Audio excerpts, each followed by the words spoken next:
Hi, I'm Scott Flowers with Cloud Ninjas. Today we're going to continue our series on the Dell PowerEdge R660 server. In this video, we're going to show you how to update your BIOS. Let's get going.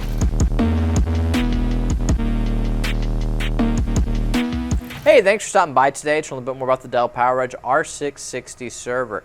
This is going to be a continuation of our series. So hey, thank you for following. Click that like, smash that subscribe. We've done CPUs, RAM, drives, and a bunch of other stuff. So let's hit the BIOS. So what we're going to do first is we're going to show you how to download an EFI file for the R660 BIOS upgrade. Then we're going to show you how to create a bootable USB, which is going to be really important.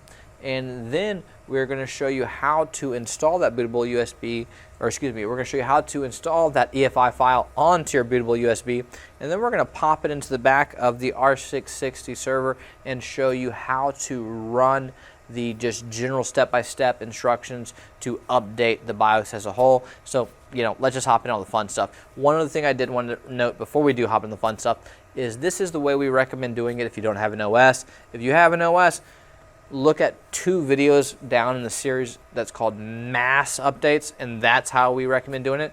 But in the off case scenario that you don't have a OS, or this just might help regardless, this is how we recommend doing it. Hey, this is Mason with Cloud Ninjas, and today I will be showing you guys how to update your BIOS for your server. Now, this is a great option if you don't have an operating system or a hard drive or an internet connection. This is just an easy way to update your BIOS. Now, this will require a USB thumb drive and a computer with internet access. Alright, so first thing we need to download is the BIOS EFI file. So go ahead and make your way to Dell.com. Hover over the Support tab and click on Support Home. Then scroll down to Identify Your Product or search Support. Type in the model of your server and click the one with PowerEdge in front. Now go to the Drivers and Downloads tab. Under the drop-down for Operating System, click on Not Applicable. Under the drop-down for Category, we will select BIOS.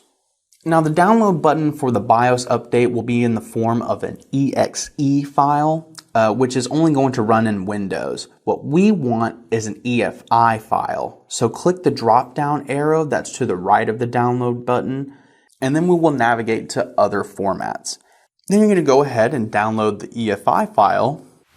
And so now we will use this EFI file to create our bootable USB using a program called Rufus. So go into your web browser once again, search Rufus, and download the program and run it once it's done downloading. Plug the USB into the computer that you just downloaded Rufus on, and under Device in Rufus, make sure that the USB thumb drive is selected.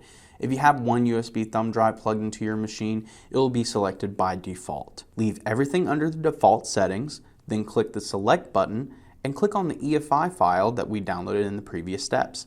Click Start to begin creating the installation USB drive. Alright, so now that we have our EFI file on our USB, we need to pop it into our server and boot the server up. During post, we want to hit F11 to get into the boot manager. Select System Utilities in the boot manager. Select BIOS Update File Explorer in System Utilities. Select the USB drive that we just plugged into our server in the BIOS Update File Explorer. Now you are going to see the EFI file, so go ahead and select it and start the BIOS update. Now the server will check the BIOS image. This may take a few minutes, so we like to fast forward to save you guys some time, but what will pop up is a screen that says that the BIOS update has started, and I'll also show you the current BIOS version and the version you are updating to. You'll want to click on Continue BIOS Update to proceed. Now do note that your system may take a few minutes before you can select the Continue button, but don't worry, this is a normal delay since your machine is running the BIOS update and it may need some time before everything gets done. Alright, you've done it. You've successfully updated your BIOS and your PowerEdge server. Hey, do us a favor, click that like button and smash the subscribe. If you're looking for any custom built Dell, HPE, Supermicro, Gigabyte, Asus, IBM, Cisco, we do it all. We have both new and refurbished. So please give us a call or email us at sales@cloudninjas.com. That's sales@cloudninjas.com. Anyways guys, thanks for stopping by.